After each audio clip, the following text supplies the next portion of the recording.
आज हम एक ऐसे सफर पे नजर डालेंगे जो एक चाय की दुकान से शुरू होकर देश के सबसे ऊंचे पद तक पहुंचा। जी हां, इस विश्लेषण में हम स्रोत के आधार पर नरेंद्र मोदी के जीवन की कहानी को समझने की कोशिश करेंगे। देखा जाए तो ये सफर 3 हिस्सों में बटा है। पहला है संघर्ष, फिर मिलती है प्रेरणा और आखिर में आती है वो मंजिल जिसे हम सब सफलता कहते हैं। लेकिन ये कोई सीधी सादी कहानी नहीं है, इसमें कई दिलचस्प मोड़ भी हैं।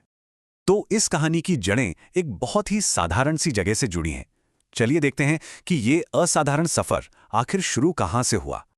तो कहानी की शुरुआत होती है 17 सितंबर 1950 से। जगह थी गुजरात का एक छोटा सा शहर वडनगर। यहीं एक ऐसे परिवार में नरेंद्र मोदी का जन्म हुआ जहां साधन बहुत ज्यादा नहीं थे, और शायद यही माहौल उनके लिए जिंदगी की पहली पाठशाला बना। उनका बचपन कह सकते हैं आसान नहीं था। वो अपने पिता की मदद करने के लिए स्थानीय रेलवे स्टेशन पर चाय बेचते थे। ये उनके शुरुआती जीवन का एक बहुत बड़ा हिस्सा था, और शायद यहीं पर उन्होंने मेहनत और जिम्मेदारी का पहला पाठ सीखा। तो चाय की दुकान से आगे बढ़कर अब उनकी जिंदगी में एक वैचारिक मोड़ आता है। ये वो समय था जब वो एक बड़े संगठन से जुड़े जिसने उन्हें आगे चलकर राजनीति की राह दिखाई। साल था 1967। ये उनके जीवन का एक बहुत बड़ा टर्निंग पॉइंट था। इसी साल उन्होंने राष्ट्रीय स्वयंसेवक संघ यानी आरएसएस ज्वाइन किया, और ये फैसला आगे चलकर उनके भविष्य की दिशा तय करने वाला था।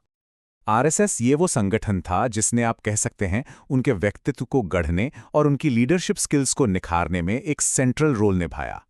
यहीं पर उनके राजनीतिक जीवन की वैचारिक नींव रखी गई। देखिए, हर सफर में एक गाइड, एक मेंटोर की जरूरत होती है। उनके लिए वो थे लक्ष्मण राव इनामदार, जिन्हें लोग वकील साहब के नाम से भी जानते थे।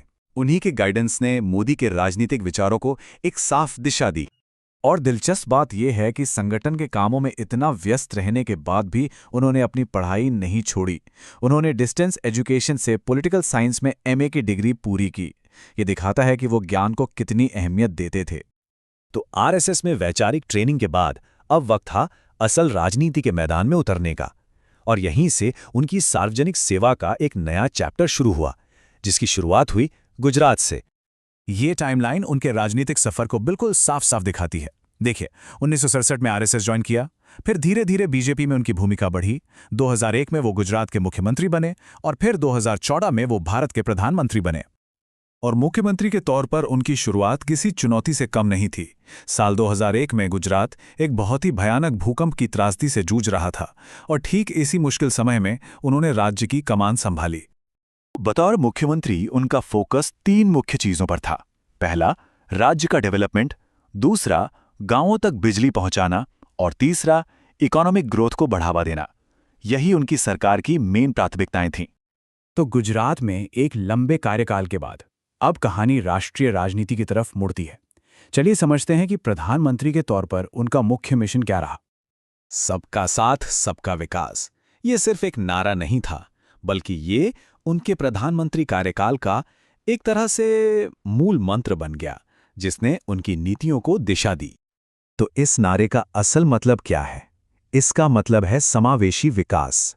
मतलब एक ऐसी तरक्की जिसमें देश का हर नागरिक, हर समाज और हर इलाका साथ मिलकर आगे बढ़े।